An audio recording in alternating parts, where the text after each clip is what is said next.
All right, we're back. Retail therapy. My name's Will DeFries. With me today, as always, Barrett Dudley. Barrett, how are we doing today?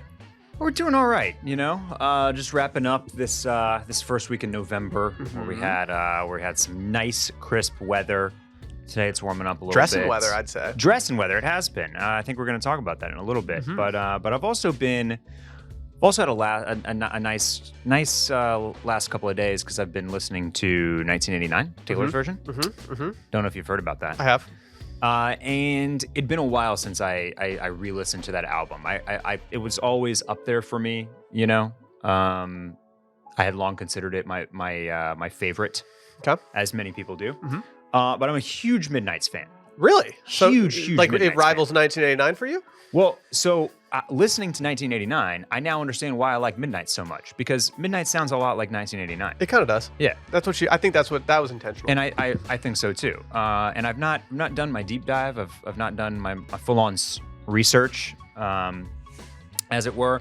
But I would be surprised if there aren't several 1989 songs produced by Jack Antonoff. I get the sense that there are at least a couple. I don't know. Swifties out there, please don't come for my head. Punching the air right now. They're gonna cancel us for not knowing. They've canceled for less off the dome. They've canceled for less. Just a great album. Just 1989 and Midnights, two albums that I feel like are really talking to each other. And I'm glad you brought this up, Barrett, because I have a slight issue right now with Taylor Swift, and this is particularly talking about 1989. I hate to hear it. This is a problem that many retail therapy listeners have faced in the past. This is a problem that we will all face in the future as well. I ordered because instead of just streaming things for free, I like to spend money. Right. And so I ordered the vinyl. I pre-ordered the vinyl. I got a shipping notification for that vinyl over a week ago. And it's kind of just sitting in Michigan right now. And it says the label's been created. And I'm just sitting in limbo waiting for this. I thought it would arrive on the day that it was all released, like publicly. I thought she would have it coordinated like that, but instead I just don't have this. Where did you order from? Taylor Swift. From Taylor Swift. Like TaylorSwift.com. Well, these international, worldwide superstars, you just cannot trust them when it comes to shipping stuff. Because, me personally, I ordered my Skims on the very day that they dropped within the first couple hours, and mine aren't even arriving until later today. You already have yours, even though you waited a full day. So it's just who can say when things are going to ship and when they're not. There's just no rhyme or reason to it. And Kim saw my notification. A lot of us are getting screwed out here. No, Kim saw my notification on the app, and she was like, all right, expedite his stuff. Let's do this. She was like, yep, I like the Sunday Scaries guy. I'm not sure about the retail therapy guy, but like, yeah. I mean, It's just hard. I mean, for me, Barrett, 1989, I think, is my favorite Taylor Swift pop album. Okay. My favorite Taylor Swift album, though, is Folklore. Right. And it will forever be Folklore. It hit me at the right time, in the middle of the sadness of the pandemic, fall hitting, just everything. The spiritual experience I had listening to that album as the sun rose and I looked out the window, I was just like, okay, I'm having a moment right now. And I'll never get away from that. I think a lot of people like both Folklore and Evermore. I think they have those up there. But for me, I'm a pop boy, and everybody knows that about me. And I just feel like 1989 and Midnights are two pretty close to perfect pop albums. So, I think she owns all the. I think there won't be a Taylor's version of Folklore, because I think by that time she'd already resolved everything. There are two more. Okay, two more. Debut and Reputation. Okay, are the final two. Okay. I also just want to say, we obviously talk about Taylor Swift a lot here. How can you not? Over the last year, I was listening to 1989, and I was just thinking about the project of Taylor's version, right? Mm-hmm. And even without the whole Masters controversy and the Scooter Braun of it all, it's just absolutely brilliant to do this. Yeah, it is. To just go back and re-record all of your albums and regenerate all the hype from all correct. Obviously, I don't know that the hype would have been there without the kind of the original controversy. But and obviously, I hate to bring him up as a comp at this point, but he's really the only person that ever got close to like this level of fame from our generation when it comes to music. But I can't help but think about like if Kanye, you know how he toyed with Life of Pablo? You know how it was like a Yeah. living, breaing Oh organism? yeah, they like on updated it numerous would times. he would update, he would go in there and like update it every couple of weeks and like Mhm. change this, change that. I'm just thinking about like, you know, He never took the Taylor lyric out though. he's another artist that had, you know, 8 incredible albums. And if he had just done whatever it was, Kanye's version, and gone back and like re-recorded those albums, but like in with some type of new, Maybe take some skits out. maybe take some skits out, sure. It just like any artist that has that type of catalog, like this could have been kind of a brilliant move. But now Taylor's done it, and I don't think he can recapture the magic. Yeah, I mean the And people the people that call money grab, I'm like, well, I mean, like, okay, is she profiting hugely from this? Absolutely, massively. But yes. that's kind of how it should be. Like this is how it should be. Like Yeah. you can label it that way, but like we should be moving toward the artist benefiting mostly from their work instead of like a guy named Scooter. Yeah. I just don't like giving money to guys named Scooter. It's just not something I've done in the past, and it's not something I want to do in the future. Yeah, I mean, and look, I'm just going to toss this out here. I will pay $50 a month for Spotify. I will pay $50 a month for Spotify if it means that the concert prices come back down to It's not happening. because I can't, you know, I love you, Bad Bunny, but I can't spend a Taylor brick on you, bud. Sorry. I hit that resale market for the John Mayer concert this past week in Austin, and R.I.P. Bozo to your wallet. yeah, I mean it wasn't like the worst thing I've ever done, but it wasn't the best thing I've ever done. Sally asked me, she was like, between Dead and Company and John Mayer, how much money have we spent on John Mayer this year? And I was just like, that's a question I don't really want to go down. Like, Yeah, I don't. Once we start adding that up, it might get depressing. Yeah, So I'd appreciate if we just moved on from that and kept walking to the car from the John Mayer show. Yeah, but all in all, great project, great job, Taylor. You know, it's genius level stuff. What can I say? It's killing me going to the record store lately and seeing like all the limited edition 1989s on the wall, and I'm just sitting here like, no, I just gotta wait for the one to show up in my crib. Just waiting. It's like really, like, if you look at the map, it's really close to my hometown for some reason, and I'm like, why would it ship from up there? It makes no sense to me. Maybe there's a producer up there, middle of the country or something. You know, that's where all that's the zone where all the distribution centers and the warehouses are. They're all kind of middle. I think I've memed it from Retail Therapy, but like I feel like every time I order like a piece of clothing, it goes through Louisville, and I'm just sitting here like, dude, come on. Yeah. I think I considered just going Hebron, to the UPS. Hebron, Kentucky. That's another one that I was just gonna go to the UPS location when I was waiting for my ascot to come in for the Kentucky Derby. I was just gonna show up there and be like, I need my ascot. Please give it to me. Welcome to Retail Therapy, everybody. If you're new here, here's how it's going to work today. You're going to listen to this and you're going to be like, wow, this was the best podcast I've ever heard. And then you're going to go read our listener companion on Substack, which you can find in the description of this episode. You're going to go subscribe on YouTube at youtube.com/Sunday Scaries podcast. And then you're going to follow us on Instagram at retail.pod. It's just a really beautiful thing. I was going to promote the New York and the Fall scented candle from Vela Box today, but I think there's only a few left, and I think by the time this episode drops, it'll be completely sold out. That being said, there might be something on the horizon for Retail Therapy heads out there. There might be something on the horizon, so just keep an eye out and follow along with us. And I will say the first people that will be hearing about this are going to be the Retail Therapy readers on the Listener Digest. Okay, so just know that going in.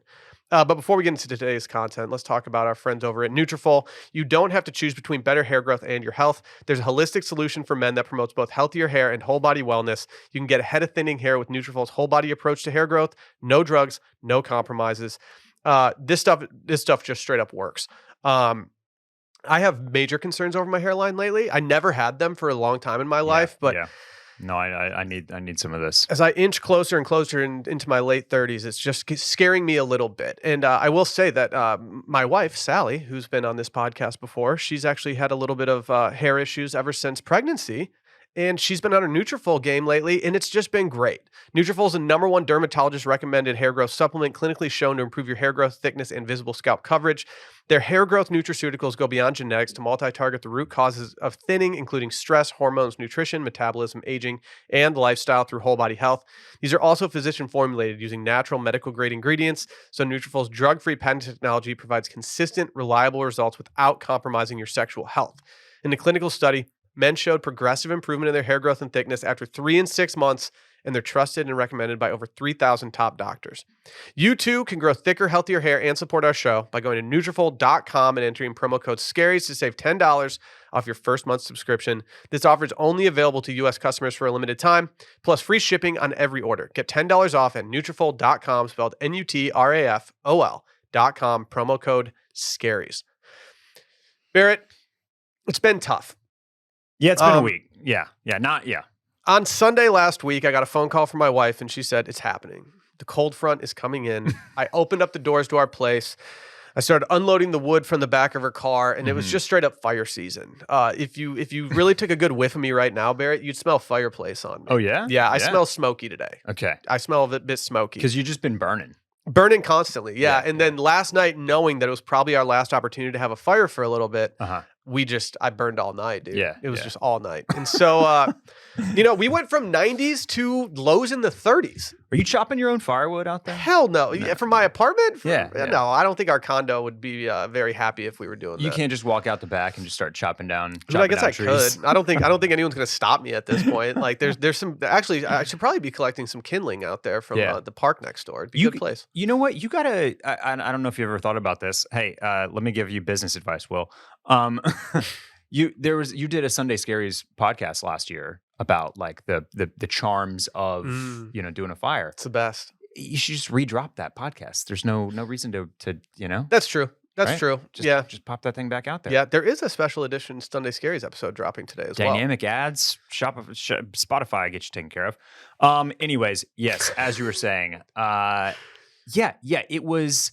We plunged right into what I would call deep fall, or honestly, for Austin, what I would call winter. Yes. It went from feeling summer temperatures to straight up winter Austin temperatures. Yes. Which is something we don't see a lot of. Like usually there's a mid-range. Right. And I think through a conversation you and I had recently, it rattled both of us a little bit. It rattled me to the bones. I was shook. It was not my proudest week of getting dressed, of outfits. I don't like hearing this. And I just it's tough when you're just like, I need a little bit of look. They call it transitional weather for a reason, right? You're transitioning all of your things, your mentality, your vibes. The vibes have to shift. Well, your closet has to shift as well.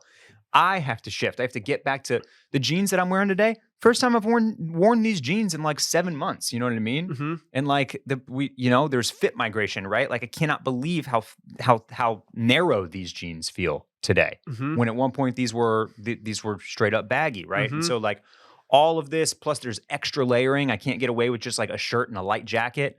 I got to think about like probably some knitwear. Maybe it was that cold, and a heavier jacket. It's tough. And then what and then shoes, like do I need boots now? Like already, like off top, I'm going straight into my boot catalog. Like it was a mess. And I'm actually this is going to be a surprise coming from me, but I'm actually looking forward to this return to the slight warm weather for a moment. I'm not, so that I can get my wits about me and recalibrate and do a little bit of just do a little bit of research in my own closet. This podcast is all about doing research for me today, and you're just doing your own research. I'm doing my own research constantly, and my next target is my closet, because I got to try some things on, and I got to figure out what's what in there before next cold front comes through. I walked into my closet on Monday morning and pretty much like paralysis by analysis, just sitting there looking at things, being like, I didn't think this through. There are several different factors that really rattled me. The first factor was what you like just the temperature itself. Like it wasn't like I got to put on pants and a long sleeve shirt. It was like you have to put together several different layers right now, which I don't want to do. Yeah. Normally in that transitional weather, I can still do short sleeves outside for a little bit. no, I walked the dog on Monday morning and I was freezing cold with The short first few sleeves. days were, I mean, like I had a little bit of ice on my windshield It was brutal. walking out. Yeah. Yeah. My second issue was that, and I'm about to actually talk about her, is that I had worn a lot of my long socks the week leading up, and I had not done laundry on Sunday. So when I went into my sock drawer to look for my like premier Oh, new no. socks Yeah. Yeah. with my tonal colors, Right. they just were dirty, and so I was like, oh no, like I'm gonna be showing ankle today. You had to go with some no-shows in was 40, ugly. 41-degree weather. It was Yeah. ugly, Yeah. dude. And like I'm looking at the Cut recently just posted a photo yesterday of Emrata. They said a chill in the air has entered the chat. It's Halloween has ended, and weather said, okay, that was cute, but now it's time to put some clothes on. And people are just rattled because Emrata's not showing waistline right now. She's walking around in just a full-on robe and wired headphones in, looking like the most Sunday Scaries driven person I've ever seen. Wow. But then I had this. Then the other issues that I had, Barrett, were purely stylistic, because voluminous trousers have taken over my wardrobe Right, now. right. And what I didn't realize was that I didn't have the tops to go with the voluminous trousers. Yeah. One Yeah. of the biggest things that you said recently that stuck with me was the need for a not cropped, but not a shorter long length. shirt. Yeah. Yes. And Yes. all the shirts that I was putting on, I was like, okay, I look like I'm wearing my dad's clothes right now. Yeah. Like I just look like a little kid. You might have to try out a tuck. So I did tuck. Yeah. I tucked for John Mayer. But then like I have so much green in my wardrobe that Mhm. now that I've been inserting the plum, the purple, it's just been all over the map. And so I think I did end up, working some things out and figuring some stuff out, but it wasn't as seamless as previous years.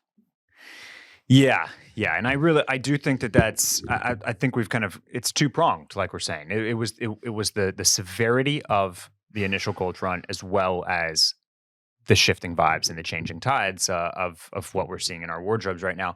I will add one thing that I think really threw me, Will, this week. It's that none of my Phoebe Philo had come in. You know. Yeah, I mean, Right, like I had ordered one of each. They limited me to one. I could only buy. Did they limit one? One of each. Now I could get multiple sizes, right? To try on because this does not exist in any physical retail locations at the moment. The only place you can get it is online. So they do allow you to buy multiple sizes of one item. But okay. But that's it. That's it. You cannot buy any more than that. And I just was pretty devastated that I didn't have my full Phoebe Philo wardrobe in yet this week. Well, I mean, after No Coptober, Yeah. I'm sure you saved so much money that now you can afford Phoebe Philo, where the average piece was €3,400. Yeah. And I think it's pretty much fully sold out now. So It was 70% as of when Yeah. when we put together this rundown, and Right. it based on what I just saw there, it Scrolling looks through, above. it looks about 95%. Yeah. There. Phoebe did mention in that New York Times wrote about this.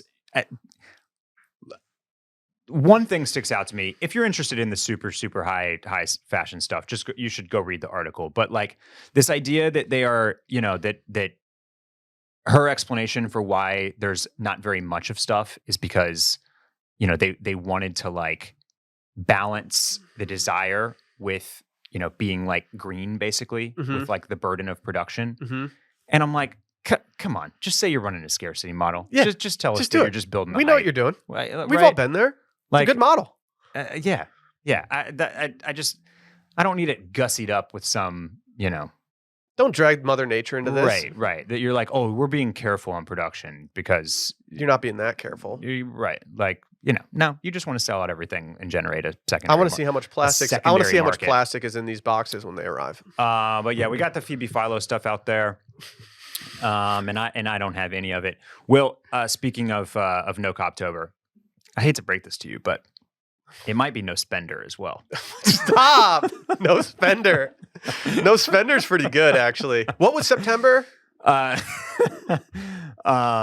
Shit, what was September?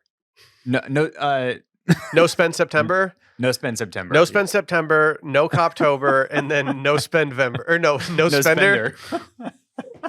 I can't. I've already been too bad of a boy. Because here's the thing. I want to be clear for everybody. Like, it's not that I'm not spending money. It's just that all of my disposable income is going to other things. And man, this is just going to be a hobby horse of mine for the next 5 months probably, or 4 months at this point. But like, goddamn, weddings are expensive. And it's just like every month 4 figures are leaving my bank account for a variety of different things. Have you considered the And defreeze method of abandoning it's ship too yet? late. It's far too late for that. It's far too late for that.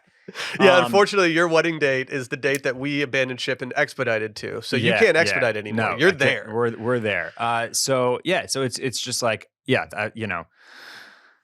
bachelor party, and I got to buy my tux next month, and there's just like it's all stacking up. It's all adding up. I still need shoes. I need shoes for the wedding. So it's like, and so I probably will take advantage of some November sales. I was going to say you kind of have to in this for scenario. things like that, but it certainly is feeling very, very, very constricting as far as my my fun money. But it's okay. It's giving me the much needed time that I need and the opportunity to do my own closet research, as I previously mentioned, and gear up for the next cold front. Because I'm telling you what, I'm going to be ready. Have any pieces that you bought like in the spring on sale or last winter? Have any of those emerged as a favorite for this fall? So one I'm wearing today. It's this. I think I mentioned this on a pod a couple of months ago, but it's this reversed tee. It's a long sleeve reverse tee from John Elliott. I got this one for absolute steal on eBay. And then I think I got this for free at the Dickies shop somehow. But I'm wearing my Dickies jacket today, my Dickies Eisenhower jacket. That's hardcore, dude. It's like $40. So these are 2 pieces that I was. Today is the day I feel best about, and I'm just very, very simply dressed. You know what I mean? What's the fit today? I wanted to ask you, as far as this cold front went, like, what fit stands above? Yeah, so the fit, I just named the 2 things, and then I'm wearing John Elliott denim and just Chucks, basically. But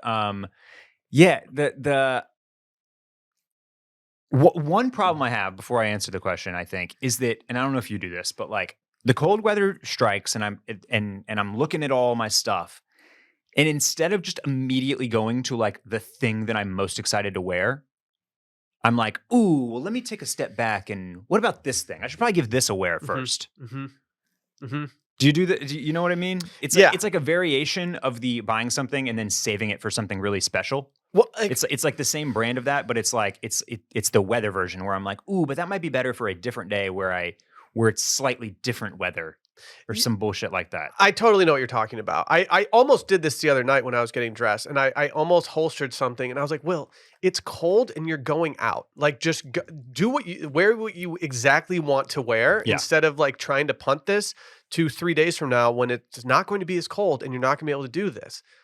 It's a difficult negotiation you have with yourself. Yeah, it is. Yesterday, I tried to get, I was inspired by Western Will, and I tried to get a little giddy up in my. I thought you had a little giddy up in my steady up. Are you willing to say what Laura said when you asked for a review of the fit? Yes, she said it was, and I quote, "not terrible." That's always what you want to hear when you're walking out looking for a little confidence boost. I don't know if I was trying to do too much or what, but I had on I layered up. It was time yesterday was the day where I really layered. It was cold yesterday. And I did like a little indigo long sleeve t-shirt, like a flannel on top of that, and then like a Howler Brothers rounder vest, which has those big Western yokes on top of that. And then I did that with like jeans and boots that kind of skew a little. They're not Western boots, but they kind of skew a little Western. And I was feeling okay about it, but I don't know. I don't know how. It was. I think it was a B. It was a solid B. I won't even go plus or minus. It was just like an 85 for me. I think I scored a B. I liked it. Yeah, I didn't think it was not terrible. You okay? Yeah. What about you? What's been your? I'm a little mad at myself because I put on my ideal fit, and I was like, "This is great. I feel great about myself. I'm going to the John Mayer concert tonight. We're going out to dinner beforehand. I'm looking to bop a little bit, and I got dressed and I wore several new things that I was excited to pair together. I had on the ALD. I had on the ALD Randy." God. The cowboy shirt. Yeah. That I paired with a tan shirt underneath it that was just simply meant to just be a layer and no one would ever see it that night. And then I went with some voluminous trousers from J. Crew that I think I might have called out on this recently. I got some of their like baggy fit pants just to see. Baggy fit or giant fit? Giant fit. The giant fit. They're huge. Yeah. And I kind of love them. Yeah. They feel really nice. They don't dry well in the dryer, which no J. Crew pants do. They always seem to wrinkle at the bottom of the leg. Oh yeah. Okay. And so like I just thought you meant like they won't dry. They won't dry.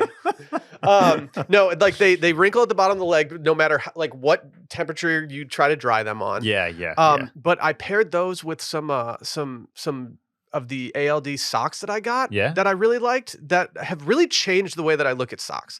Because they're not like flashy socks. They're just different colors. And I'm not usually a colored sock person. And so I hit him with some red socks that kind of gave a little nod to the shirt. Right. The issue that I had was that I needed to wear comfortable shoes to this concert. And the way that the pants were like, in order to offset the volume of the pants, I cuffed them a little bit. And I couldn't wear my shoes with them because the laces didn't match with the socks. So then I was like, I need to wear some boots that are going to be able to be walkable. What shoes were you thinking about? I was wearing my Adidas fucking awesome collab. Yeah. Which if they had the black laces in them, I could have done it. They had the orange laces with the red. It didn't work. Got it. So I was like, I can go cowboy boots, but I'm going to be walking a lot tonight. So I went Blundstones, but I had to change the pants from the cuffed pants to something else. It was just devastating. But for the first time, I looked at myself in the mirror and I was like, we're doing red, which I don't normally do. Right. I'm doing a little purple, which I don't normally do. And I'm doing some style things that I'm kind of going out of my comfort zone. And I liked it. What you're describing with the trying to get the pants and the shoes to all work together, that's you're officially like entering like that's the fashion struggle boiled down. It was tough. It was tough. That is what I spend probably the most time on, is trying to figure out the bottom quarter of the outfit. It's like the pants. I didn't realize that buying new shoes, socks and new colors of pants was going to expose my shoe collection so much. Like I get shit from we have childcare that helps with Fritz a lot, and she gives me shit for how many pairs of sneakers I have just sitting in our like mud room. And it's fair, but like when I look at it now, I'm like, fuck, I don't have any sneakers. I need more sneakers right now. I need to figure this out so I have some casual shoes to wear with purple pants. It's just a struggle out here. Yeah, we'll get there. We'll get there. What's the forecast say? Are we going to get any more of this, or are we just done for November now? I think we're done for November. Back to the. It appears as though today we're going to get a high of 74. Next highs are 79, 79, 80, 85, 87, and then it's next week around this time we'll be settling a little bit back into 64, 63, 75. Okay, all right. See, I don't. I'm okay with the type of weather where you have to shed the top layer in the afternoon. Yeah. Because that just gives me a little bit of time to batten down the hatches. I can do that and refocus. Well, the next actually I need to use our next sponsor for our flights to Breckenridge so that I can start making sure that I'm getting absolutely fitted with the money that I have. I'm not sure if you're familiar with this. I think we talked about them on the last episode. I think we did. It's the first of its kind real-time search engine for points, like Kayak or Google Flights, but for points. Point Me shows people how to get the best flights using their credit card points or airline miles, and it breaks down every step of how they can move from one to the other. They're on a mission to get people better flights for fewer points and for people to stop wasting their points. I feel like I waste my points every time I use them. I need to start being better about it, and Point Me is the place to start. You can check for flights across 33 loyalty programs on more than 150 airlines to uncover a multitude of real-time award flight options, and Point Me runs extensive business rules and logic to validate that the flights you see on Point Me are flights you can actually book. It's easy to use. They walk you through every step of how to do the transfer from a credit card to an airline, all the way to booking, which is critical. At every touch point, they've asked themselves, could someone who's never used the points before use Point Me successfully? So there are a lot of educational moments and opportunities to build confidence and understanding. They're on a mission to make it as easy as possible for travelers to find the best deals no matter their loyalty program. Go check out Point Me. There's a link in the description of this episode. Make it happen. Stop wasting your money so you can spend it on clothes instead. Before the John Mayer concert, I went to a restaurant that is in Austin, Texas called Bill's Oyster. Yes. It's owned by a friend of mine, and so I've been supporting it as much as I can. And I'm in my meat era right now. I'm no longer on the Mediterranean pescatarian diet. Have you've given up the pescatarian? I feel as though there's an internal vibe shift happening with me. Right. Once the weather gets cooler, I start craving meat. Okay. Like there's something about it where once the weather started going down, I was like, man, some chili sounds nice right now. Beef stew. Yeah, some steak. And it had been so long. And I've been hearing nothing but good things about the burger at Bill's Oyster. Okay. So I was like, I got to get a burger. And just like how I'm kind of Dare, shifting. dare I ask, Will? Dare Mhm. I ask? Hmm. Is it a smash burger? It's a smash burger. Okay. Double patty smash burger, baby. It had to be. It had to be. I'm glad. It had I'm to glad. Yeah, I was scared to ask because I didn't want the answer to be no. No, it had to be Yeah, a smash yeah, burger. okay, all right. It is currently number 2 in my rankings of burgers for the year. I've had 4 cheeseburgers this year, and it's number 2 on my rankings. It might emerge as number 1 if I have another one this year, just because I did have a great experience. Remind me what current number 1 is. It's actually Clark's Oyster Bar, a seafood restaurant in Austin. Yeah. And I think theirs is number 1 in my list because I was just craving a burger so badly that day that it just felt good. Okay. But in the same internal vibe shift that I was having, I no longer wanted to order a martini for some reason. I was like, I'm feeling the whiskey train right now. Well, it Maybe was a it's- chilly night, Will. It was a chilly night. We were seeing John Mayer. Yeah. He loves whiskey, water, water. And so like maybe that was just the vibe I was hitting. But I'm also entering my whiskey era. My dad was also in town this week and he's a whiskey drinker. And so I was just drinking whiskey. And now I'm looking at the drink of the fall and with a whole new lens now. Is your dad, is he like pouring up a little finger of bourbon at night? What's he doing? Yeah. He is, yeah. In the summertime, it's gin. And then in the wintertime, it's whiskey. Okay. And I kind of see a little bit of myself in my dad in that respect. Yeah. But it's hard to not drink whiskey when I'm with him because like he wants to pour it up. Right. I want to pour it up. Sure. I think I've talked on here. I don't really drink liquor in my liquor cabinet at home as much as I want to. So I just throw the doors open and say, have at it. Yeah. Drink the good stuff. I ordered it was called a Christmas Club.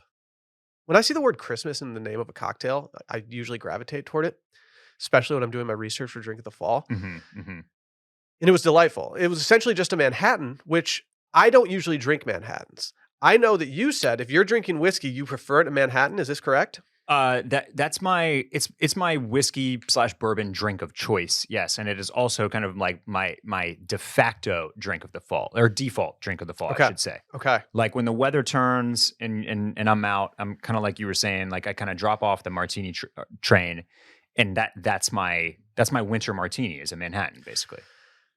I've never been a Manhattan guy. The first time I ever drank Manhattans was in the middle of a hot summer day. We were doing a farewell trip for one of my buddies who was moving, and we decided to drink Manhattans at about 3 PM, and none of us remember what happened after that. And so I've stayed away from Manhattans for a very long time. Yeah. Maybe even like 12 years I haven't had one. I absolutely loved it. Now all I want to do is modify Manhattans and like mix and match and see what's going on. So the Christmas Club was a version of a Manhattan. It was. Yeah. It was. Yeah. What was the twist? I don't think there was much of a twist. I think it was just called the Christmas Club. Okay. But so I started researching different ways that you can make it Christmassy. And what I found was that people are making Manhattans with cranberry in them, just a little splash, like a little tiny bit. Yeah. People are doing mulled vermouth, which kind of seems like a vibe. Randy, I feel like you could mull some stuff with your mead. If I knew what that verb meant, sure. I think it just means that you put spices, cinnamon sticks, oranges, whatever, and you soak it, and then you strain it, and then do it. I had some old wine at the Ren Fair, and let me tell you, it was delicious. There you go. Yeah, mulled wine is that for me falls out of the fall drink, and it goes straight to winter. Straight to winter. That's like you're walking down the street on a wintry night, and there's on like an open house, and people are having mulled wine. Well, and people do the they. You ever been to somebody's house around the holidays or for a party, and they're doing the thing where they put all they're mulling on the stove just to create the Christmas scent? Oh yeah, that was big last year. I'm surprised we didn't talk about that more. And I think you're just doing that in water, but it's like the cardamom and the orange and like all that stuff that I guess you're technically mulling it. Yeah. That got really popular last year. Like the practice of doing that. Sally actually did it one time. I think it was right around Christmas. Like she just said, okay, we're making this place smell like Christmas. Yeah. Yeah. People are also doctoring their simple syrup and putting pecan liqueur into their Manhattans. So I'm going to go on a Manhattan journey, I think.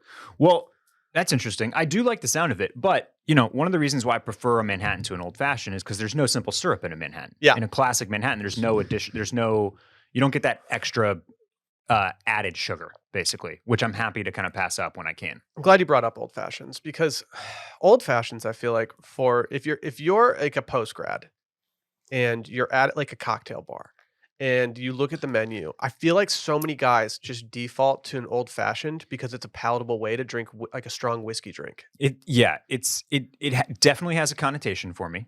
And it's not even post grad. It's really like the first cocktail I feel like guys at the end of college learn to order Mm-hmm. at like a steakhouse. Mm-hmm. You know what I mean? Mm-hmm. Like you go to the big steakhouse with your date, maybe, and that type of thing, and it's like, what are you drinking? And you get the cocktail before the wine comes, and it's like, I'll have an old fashioned. I'll have an old fashioned. Actually, I'll take a wine glass as well for when the wine comes too. But I remember like, in our post grad years and towards the end of college, we would end up at the bar in the Driscoll quite often. Yes. And it was just like old fashioned city in there. Like they couldn't churn them out fast enough because all the fellows were just guzzling Manhattan. We're just guzzling old fashions. And yeah, so it does. It's like it has a bit of a look. Old fashions are great; they taste good, but it does have this connotation of almost like a rookie drink. Yeah. Yeah. It's not. I don't think it's even fair to have that connotation to it, but that's what it is at this point for me. And I'm so gun shy to like order them now because I'm like, there's probably better cocktails on the menu that I could get that aren't like just the same cocktail that I've had a million other times because I've been default ordering them at nice steakhouses or swanky bars since I was young. Yeah. Yeah. Well, that's why that's why I think I mentioned a few weeks ago that I was a bit taken with Selena Gomez's order on Only Murders in the Building of a mezcal old fashioned. That feels like a nice little smoky, cool weather twist on it. So I've not yet gotten to attempt this. I've not tried a mezcal old fashioned. I'm gonna do one this weekend. Historically, I'm not even a mezcal guy. I'm doing one this weekend. But look.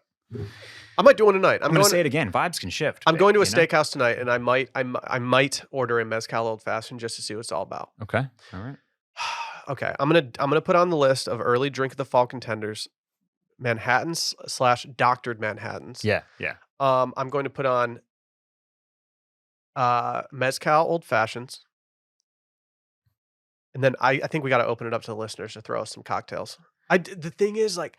With drink of the summer, drink of the fall, whatever it is, like there's so many things that fall into the category that could work. But for me, it has to be something that is simple to make, obvious that it's for that season, and just people need to be ordering them at rapid clips. And so I think we might need to just do some scene research and just get out there and just start like overlooking people ordering at bars. Yeah. Looking at what's on the menu. I had a nice experience at a relatively new restaurant in Austin recently called Elementary. Great cocktail menu. Okay. Really, really fun cocktail menu that has some. I think maybe it's a good little starting point to look at some things. Wild espresso martini there that has I can't remember the twist on it, but it's good. I mean, maybe Cadajillos should be on the menu here. Sure. That does seem to be. That's a great call. That seems to be simmering. I talked about Cadajillos on Sunday Scaries, and right before we ended Sunday Scaries for a little bit, and I've been seeing it pop up. People have been sending things about it. Here, let me just put it.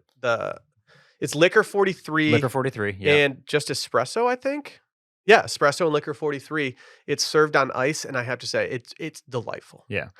How do you feel about rum in the winter? I feel like we kind of cordon it off as like a summer, tiki beachy liquor, but I feel like we could do some damage in the winter with a little dark rum. I don't think you're wrong here. Yeah. My dark rum experience is usually with dark and stormies. Right. Yeah. But I was talking to somebody who knows a lot about like high-end liquors and stuff like that. And he was telling me that the rum market is starting to spike a little bit, that people are really liking getting like high-end rum, which is not something that I've typically ever thought of buying.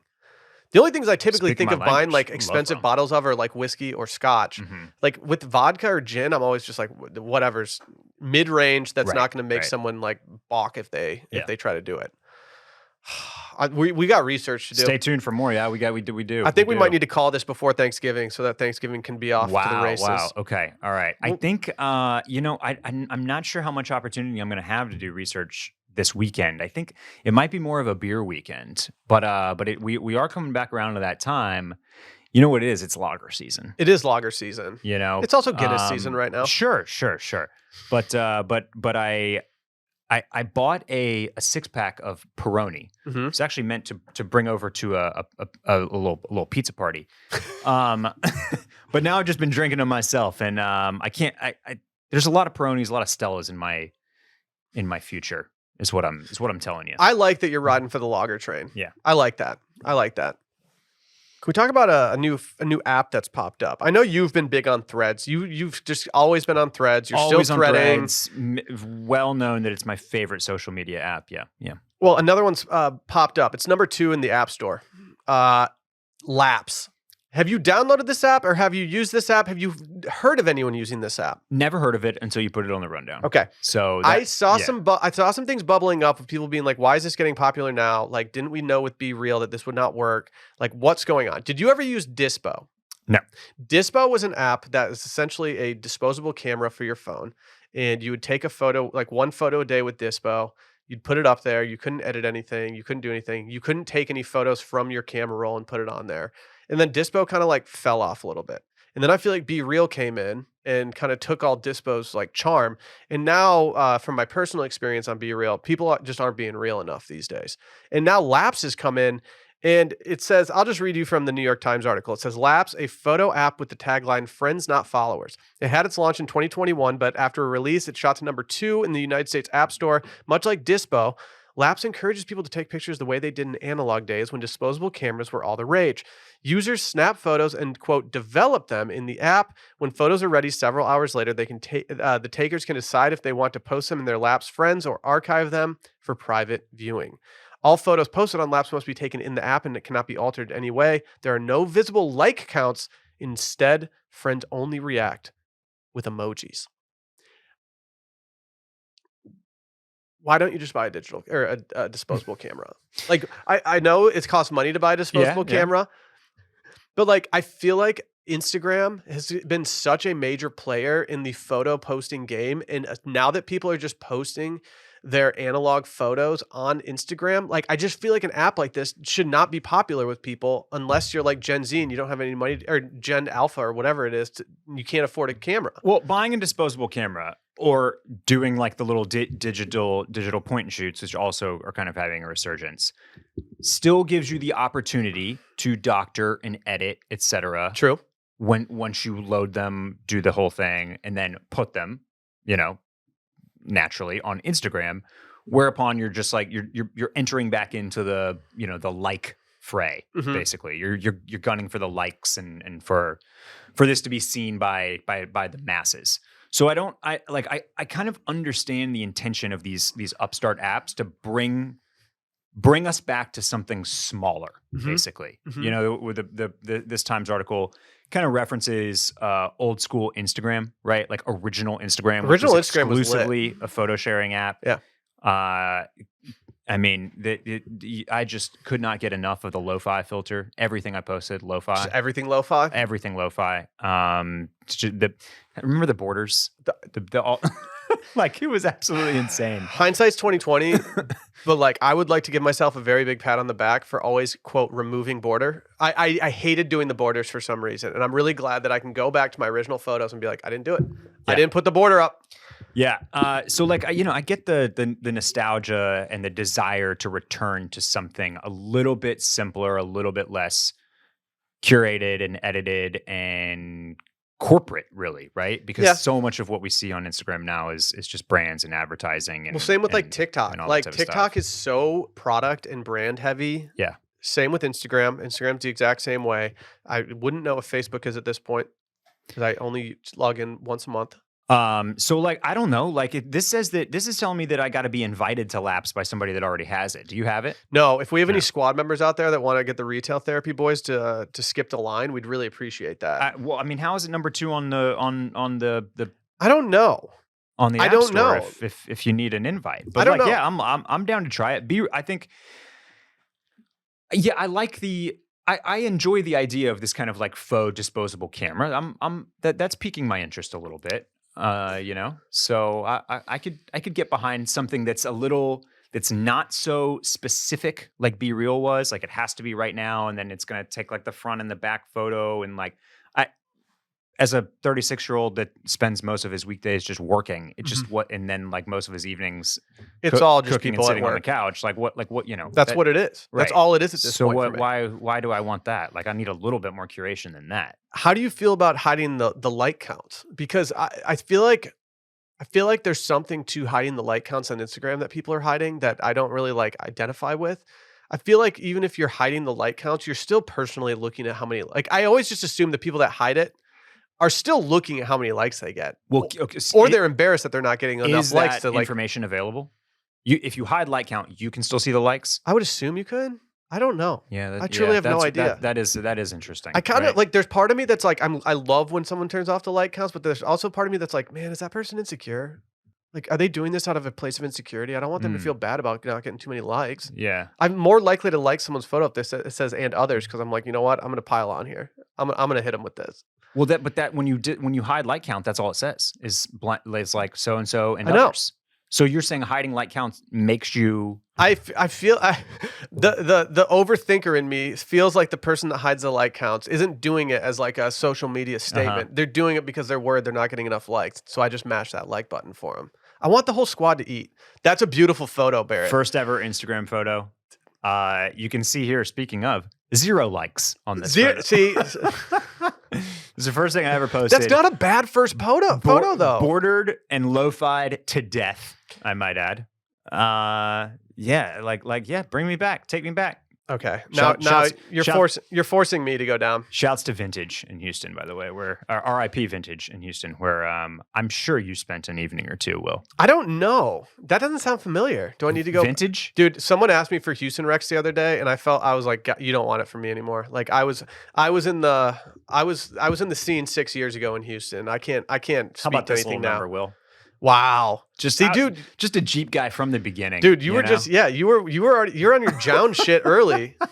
You're on that Jown mood board. The rounded corners. That's a beautiful border. Little speckle, make this thing look old school and vintage, just a real treat of a photo. What was the date for your first ever? That was June 11th, 2011. Oh, see, you were ahead of me on here because my first was June 1st, 2013.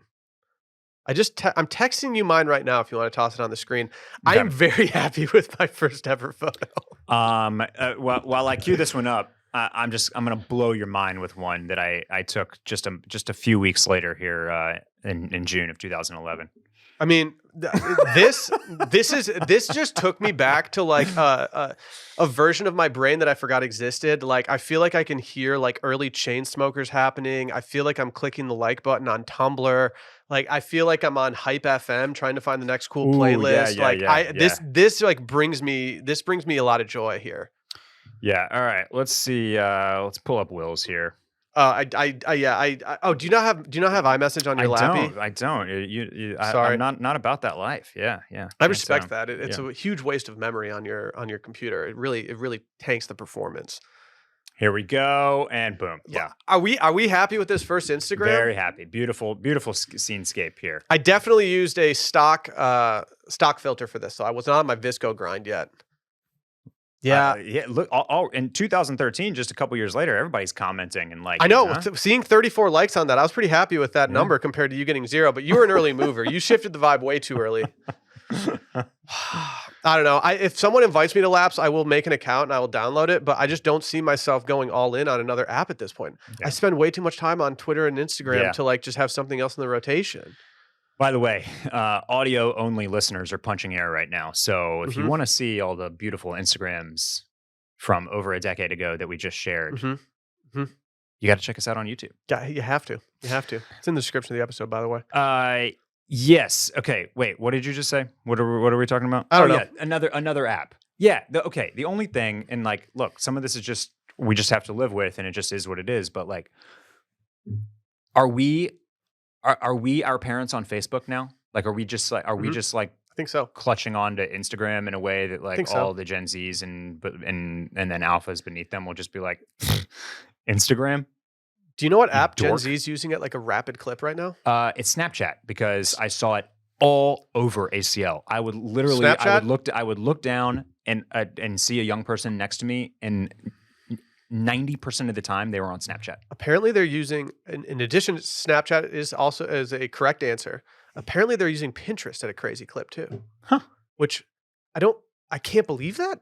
Like, is it like a bit? Like, do they look at Pinterest as like a dinosaur thing that they're like being analog because they're going back to like Pinterest? I just feel like no one uses Pinterest anymore. That's interesting. But they're apparently like keeping it alive. Do you think Jacob Elordi's on Pinterest? Ooh. If he is, I want to follow.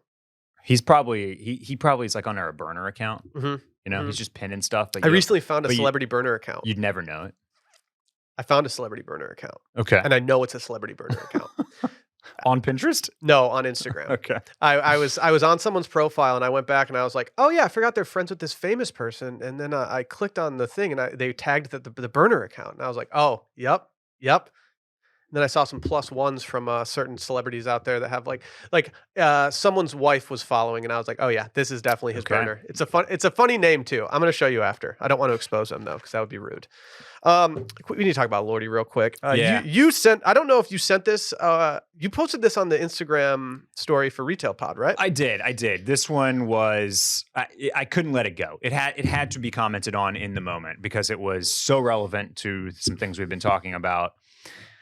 Namely, Jacob Elordi and dudes being slutty while reading because of reading books. I want to talk about every single part of this fit right now. This is an airport fit, which airport fits make me happy in general. Right. Let's just start at the top. Yeah. I love when there's embroidery on the side of a hat. Yeah. It just makes it look like you got this hat from somewhere official. Are you surprised that Jacob Elordi is a Beats by Dre guy? Yes and no. Like, is this a sponsored thing? Is he sponsored by Beats by Dre, or is he just into Beats by Dre? I figured he'd have like some Bang & Olufsen things going or something. Well, I thought you were kind of referencing the fact that he's not wearing AirPod Max. Well, AirPod Max seems the most obvious choice. It's almost too on the nose for him. I think the most obvious. I think the thing that would fit him the most would be wired headphones, like the old wired AirPod or Apple headphones. Like that just seems like what all the people are doing now. Yeah. I'm okay with the Beats here. Okay. You know? Okay. I've never used Beats, so I don't have any reference point. I was just surprised that he was a Beats guy over other headphones. I feel like the Beats are bringing him back down to earth a little bit, you know? Mm-hmm. It's like, I'm 6'5" and a gorgeous Hollywood movie star and all of my clothes are sick. And oh, by the way, look how many books I'm reading. But it's chill. I'm wearing Beats, dude. I'm wearing Beats. I'm just like you. I'm wearing Beats by Dre. Beats, man. I got them on Target. Like I'm cool. I'm cool. Until you get down. How much do you think his leather jacket costs? It's just like patched up through the roof. So I think his leather jacket is by a brand called Averex. And so I do not think that this. My guess is that this one is not quite reaching the designer level prices, like $5,000 or $6,000 for a leather jacket. I imagine that this one was probably closer to $2,000, but I could be way off with that. Before we skip down to the main event, to main events, though, I do want to mention the hat because the hat is by a brand called Pally Hollywood. It's famous creator, designer, what have you, is James Franco. Oh, really? Oh. And the hat. This particular hat is like extremely hard to get. They almost never drop. They resell for $700 or $800, and it's the James Dean Death Cult hat, which you've probably seen on some other celebrities before. But is Pally Hollywood doing everything they can to not have people know that James Franco's in charge here? It's hard to say. Okay, yeah, I had no clue that he was involved. James Franco seems to be a dude that still has. Like while his career has certainly like hit the skids because of the accusations and the things that he's the whole James. I'm not Franco, up to date enough to know what's going on. Yeah, with James I won't Franco. step too far into the waters because I don't have a super good handle on it either. But he still has lots and lots and lots of Hollywood friends. Like he's still very. Oh yeah, he's a big. Yeah. And I think when he was going through the rough PR patch, I think they were also supporting him too. They were like, I like James. James is fine with me. So I think the public kind of is out on James Franco and potentially for very good reason, but he's super well connected still and hanging out with lots of big Hollywood people. But he's the one I see wearing this hat all the time. He's worn it a couple of James Franco death. Should we just make a James Franco death call? That's actually not a terrible idea. Yeah, but so just an interesting little nod because he probably like got this hat. Like I would imagine that James Franco handed him this hat. Is my guess. Probably. Yeah. Yeah. Hey, what's your address? Yeah. Sending you a gift. Okay. Yeah. Leather jacket, patched up, very cool. Did Elordi just single-handedly bring back the moto style biker leather jacket? Yeah. Or is it more of an instance where it's like I'm Jacob Elordi, therefore I can still rock this, and you're going to be like, God damn, that's a good looking leather jacket. I'm just going to say that I think he brought it back. Like I'm okay. If somebody wants to wear it because they saw it on Jacob Elordi, I'm okay with that. I'm like, all right, I respect what you're doing over here. Is the sluttiest move done in 2023 putting a novel in the cargo pocket of your green pants? It is. And I also want to give a shout to a retail. Well, it's going to be a kind of a. Sorry, it's not a very good shout. Somebody DM'd us, either me or Retail Pod, after we talked about thirst trapping by reading on social media, and was like, "How do y'all feel about books in like your back pocket?" Like and sent a like an Instagram of somebody with a book just kind of like a paperback kind of folded up in their back pocket almost. And so that guy is run through. I saw it and I remember it, and you were onto something because only a week or two later, here comes Jacob Elordi strolling through the Sydney airport with prima facie or whatever it is, just hanging out his cargo pocket. Actually, I think he's holding prima facie. If anyone asks me for book recommendations in the next, like, people ask Sunday Scaries for book recommendations all the time when I do like an AMA or something, as if I read. I don't read nearly enough to have any recommendations. Now I'm just going to look up Jacob Elordi book photos and just recommend what he's reading and just be like, yeah, prima facie, or however you say. I don't even know. I actually just looked it up because this is another one that I'm sure we get called out on. Prima facie. Prima facie. Facie. I don't know, dude. It's why are pronunciations so difficult? Prima facie. Okay. Prima facie. Thank you. Yeah. That was our second producer. That should just be a recurring segment on the podcast. Is pronunciation zone or pronunciation corner. Yeah, things I've been scared of lately. Well, after you posted that, I'm digging the boots in this too. By the way. He's got way too much heel for a guy that's already like 6'4". Yeah. Here's another shot of him. He's a carry-on boy. He is a carry-on boy. Shout out to my king. He's kind of bringing. Look, the boots are another thing that I think this is a pretty classic boot that's never all the way out. But this style of kind of like military adjacent, like full on, like lace up, like curved toe boot has also been kind of out of favor recently. That's how hot he is. He can just do it and make us like fawn over him right now. He's so tall, Will. He's so tall. Well, after you posted this, I did an AMA on the Scaries page, and someone said FMK, F Marry Kill for those at home who don't play inappropriate games on car rides. Jacob Elordi, Paul Mescal, Miles Teller. At the time, I was like, I'm not answering this question. This is too difficult. And then as I started thinking about Jacob Elordi's fit here, it's like, okay, he's really rising to the top right now. Yeah. And I think we need to play this game real quick and do this because it's. I have my answer. I've got mine too. Do you want to go first? I can go first. I'm marrying Paul Mescal. All right. He's kind of torturous in normal people, but like I kind of think I need to marry a tortured soul in a way in this respect. And like I'm effing Elordi. Like he's my weekend boyfriend, I guess, in this scenario. And then I don't want to kill Miles Teller, but from the retail therapy perspective, Miles just doesn't have it like that. Like I can't stand the guy wearing the same hat on vacation or wearing like his like sponsored drink on vacation. Like I just can't. From a retail therapy perspective, Miles, I'm sorry, but you got to go, my man. I love you. I want to bro out with you. Yeah. Okay. I'm okay. I'm glad that we're gonna have different answers here because I went in a slightly different direction. I'm killing Elordi. You're just murdering. I'm murdering Elordi. He's too hot. He's too tall. He's too fashionable. Will, the guy I mentioned this on the Instagram post. Not only is he holding a book in each hand with the book in the cargo pocket, but you have to notice that the book in his cargo pocket also has a pen clipped to the outside. Swag. He's annotating. Swag. He's annotating the books that he's reading. He's taking notes.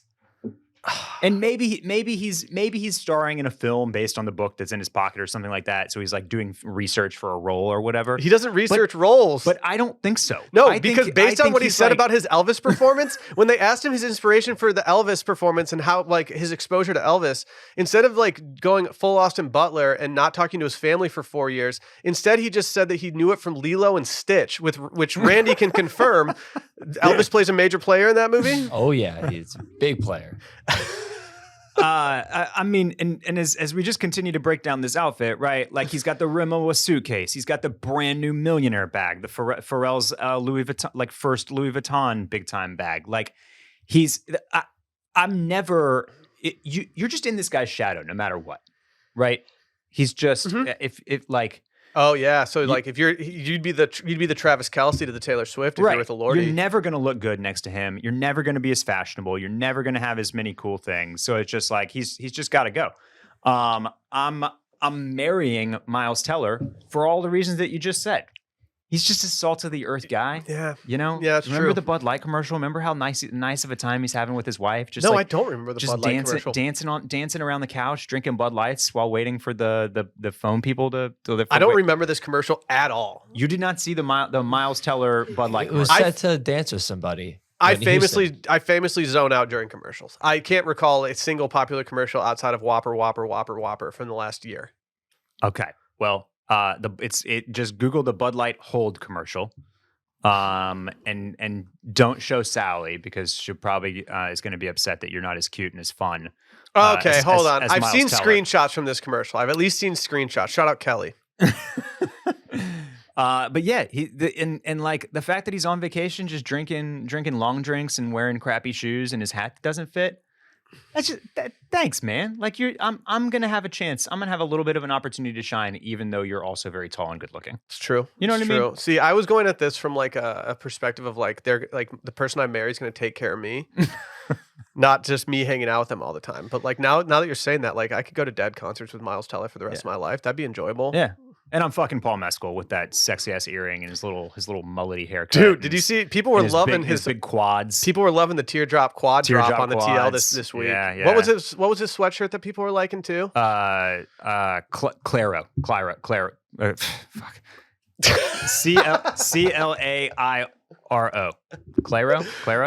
I don't know. Yeah. It depends where it's from. I think that's a band. I think that's a musician. Oh, okay. Yeah, I'm not familiar. It's an American singer-songwriter. Okay. That seems like a slutty move, even though I don't even know what that sounds like. Very. Mm-hmm. I believe that she exists very much in that similar boy genius Phoebe Bridgers world. I think. Sign me up. Yeah. I'm like one like emotional night away from buying some Phoebe Bridgers vinyls. So just sign me up. You know what pair well with the Phoebe Bridgers vinyl? Some early bird CBD. Ooh. Early Bird Gummies are a recreational hemp product that contain around 2.5 milligrams of natural THC and around 12.5 milligrams of CBD in each gummy. These things are formulated for fun and to make you feel good. These guys are based out of Austin, Texas. I've been seeing them around town all over the place lately, whether you're in a restaurant, whether you're at a hotel and it's on your pillow as you're going to bed, or if you can just buy it, you can buy it at pharmacies here now. It's everywhere, but you can also order it online. These things are awesome. They give you a little bit of buzz before you hit the town. They've got just the microdose of THC that makes you feel good without getting too lit. They're just great. You can have them to have a little fun.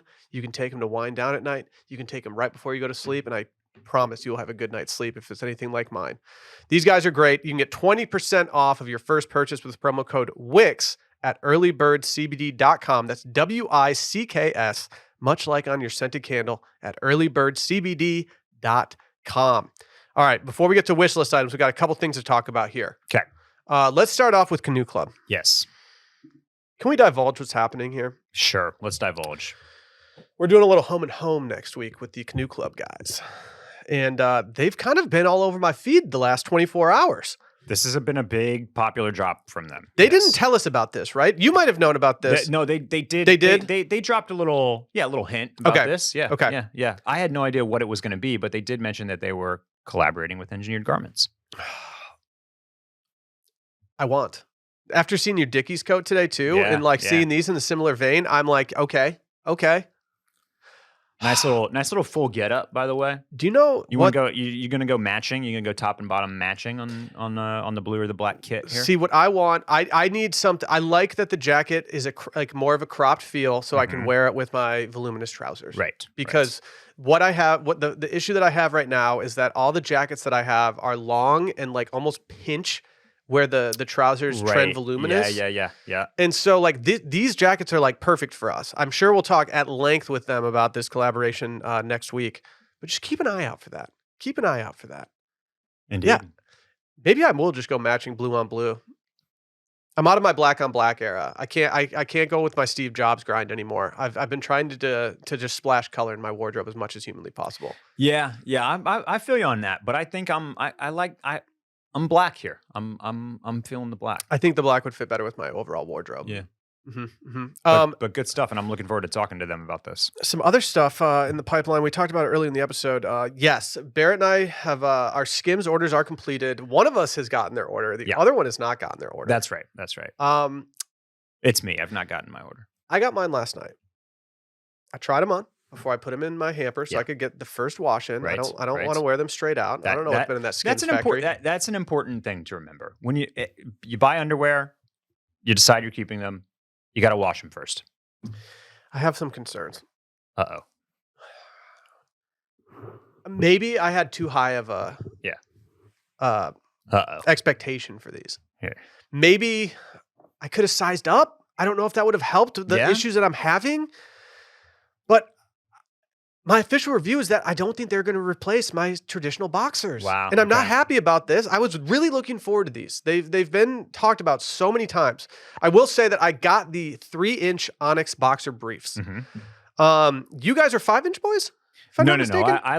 I prefer even shorter, like a full-on trunk. Like it's usually probably like 1 or 2 inch. So okay. I'm actually worried that they're going to be too long for my leg. Oh, okay. Randy, what were you? Did you have? I'm more of a boxer boy in general, but with shorter shorts, I have to go 3-inch. Okay. I guess maybe I need to try something that wasn't the 3-inch, but they were much more constricting than I originally anticipated.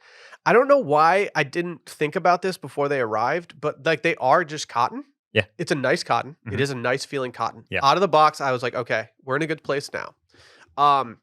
The waistband is thicker than the waistbands that I'm used to. Okay. My point of reference right now is the Lululemon boxers that are kind of boxers or boxer briefs? Boxer briefs. Okay. That are almost more, they're a little thinner and a little less constricting. These felt very constricting to me, which was not what I was looking for. Okay. And so I think I might need to wear them out for a night and see. Yeah. The other issue that I was having with it is that the 2 pairs of pants that have been in my rotation the most lately have been higher waisted. These seem to have a lower rise than my traditional boxer briefs that I've been wearing. Got it. And so with the higher waist, I felt them like riding down as I was walking around the house and doing stuff. And that concerns me. I'm going to take them for a test spin tonight while I'm doing my fall drink research. Okay. But we'll see how this pans out. I'm less concerned now that you've voiced your concerns, because everything that you're saying sounds pretty close to like what I'm used to. Yeah, I think that I think there's a large contingent of people out there who have differing views on boxer briefs than I do, and I think that these might fall into a good wheelhouse for those people. This is something that's a very, it's probably the most personal clothing choice that you make in a day, right? It is. Like, well, dude, it's like no one else is going to see them, so if they're not comfortable, why are you even wearing them? What's the point? We did both go for the cotton though, and I did that primarily because I've got a drawer full of MeUndies, which I also really like, but all those are like the modal elastane blend. So I feel like I've just got my bases covered on that kind of like slightly smoother synthetic feel. Yeah, and so I wanted to evaluate the cotton ones first, but they do. The other type is that more like synthetic. I think it's a modal blend. Yeah. So if cotton's not your bag, then maybe the other ones are for you. And then I'll just say anecdotally, like in all of my little style realms and online discussions, like the brands that always pop up that people talk about, MeUndies, which I just name dropped, Lululemon, always comes up, always. And then like I typically have really good luck with, or have historically had good luck with Calvin Klein stuff. And then I hear about Tommy John a lot. Yeah, I've never done Tommy John. I personally can't get over the hump of having the brand name Tommy John on my underwear. Fair. It's just I'm just Fair not enough. going to do it. Mhm. It's just weird to me. I like, and you're like, oh well, you wear Calvin Klein, but not Tommy John. Yeah, because Calvin Klein is like a historically like that. It just, Calvin Klein underwear ads are like the most iconic ads you it can just have. exists. Like that's a brand name that makes sense on your underwear. At They this got point in Bieber out there just 2023. looking like a snack. Right, exactly. And probably like women Tommy too. John. He's not doing it for me the same way. No, it doesn't. I'm It doesn't hit sorry- the same as Calvin Sorry, Klein. Tommy, but I don't want your name on my drawers. Yeah. So, anyway, wish lists. Well, the final thing I'll say about these two is that I do have I don't have teardrop thighs like mezcal. Would love to see mezcal and some Skims and see how he likes those. Kim, but get I do have some. Paul Mezcal for your next ad campaign. I do have some thicker thighs, Yeah. and so I do think that the 3-inch and the kind of form-fitting nature of it doesn't fit my body type. So don't take what I say as Bible. I think there are a lot of scenarios out there where people absolutely love these things. I'm looking forward to your review, Barrett. Hopefully yours arrive. Maybe they're with my 1989 vinyl that's not coming out. Let's do some wish list items. Do you want to start us off? I will start you off. Okay. Sorry, I'm crunching a little bit of ice here. My ad this week is from the homies over at Gap. Ooh. Yeah. Ooh. I popped through Gap at the mall the other day, and I liked some of the stuff that I was seeing in there, which and they've got some gems. I freak with Gap. every now and then, and I feel like they're kind of leaning into some of those gems a little bit more. They're kind of doing like a basics version of what Abercrombie's doing, which is Abercrombie's very much feels like fast fashion ame right now. Yes. Gap kind of is doing a little bit of this. Gap's even using the Ame model. What's that? They're even using the Ame model on here. This one? No, if you go back to if you click the have him too? breadcrumb at the top and you click sweaters at the top, Okay. The second line is Ame model. That guy is That guy's got it. He is working. His man. his bank account has to be busting right now because I saw him on something else randomly where I was like, oh, this is such a far departure from Yeah. where I've seen him before, but he's that guy. So what I've got pulled up here is the Gap sweater joggers in you're gonna like this, Will. Oatmeal heather. Mm. Yeah. And I've been wanting / needing some sweats that are real loungy, Mm-hmm. but not too thin. Mm-hmm. So I don't want a cuff on the bottom, but I also don't want them to be like real jersey or or a fabric like that. Like I want them to have some heft to them. These look nice. Now I have no idea because the product details and in the fabric, they don't actually tell me what these are made of. So it's possible that these are not good in person because it's too much poly or acrylic or whatever. But I really like the way they look. They look like they have a nice hand. They're kind of giving boucle Mm-hmm. in the fabric department. And even while priced for retail at $108, if you zoom in here, you'll see that, like usual, Gap is running somewhere in the range of 40% off. Yeah, So, the I think the darker variation of this is 50% off regardless right now. yeah. Like is that? like it even displays it did on something else. On Okay. mine. All right. We're getting different algorithms on our Wow. Gap website. But so this has been probably the page that I've cruised by most this week, just like coming back to like, oh, yeah. I'm into it. My buddy, when we were in Scotland and visiting my friend, my buddy is not the type to buy like matching sweats or anything. Like that's just not in his rotation. And he comes down to have a loungy night in our little like Scottish like Highlands house and build a fire. He comes down in an all cashmere sweatsuit, and I was like, "Where did this come from?" And he got it through a deal. It is a whole thing, but he didn't pay for it.